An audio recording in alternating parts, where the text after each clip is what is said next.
अस्सलामुअलैकुम वरहमतुल्लाहि वबरकातुहू। आज हम आपको रोज़े के बारे में बताएंगे। रोज़ा किन चीज़ों से टूटता है।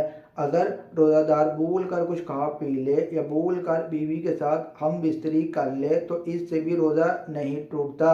अगर वो भूल कर कुछ ज़्यादा भी खा लेता है तो इससे भी रोज़ा नहीं टूटता। अगर हम किसी शख्स को खाता पीता देखें तो वह इस कदर ताकतवर हो कि रोज़े से ज़्यादा उसको तकलीफ़ नहीं होती तो हमें इसको रोज़े की याद दिलाना आपके ज़िम्मा वाजिब है।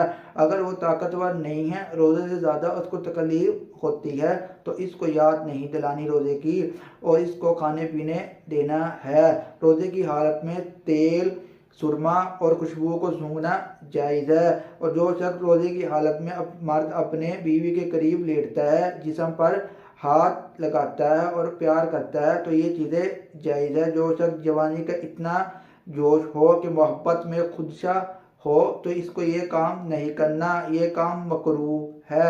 और जवानी की जोश में डिस्चार्ज हो जाए तो इससे रोज़ा टूट जाता है और रोज़े की हालत में हम बिस्तरी करने से भी रोज़ा टूट जाता है। इसको कफ़ारा करार दिया है।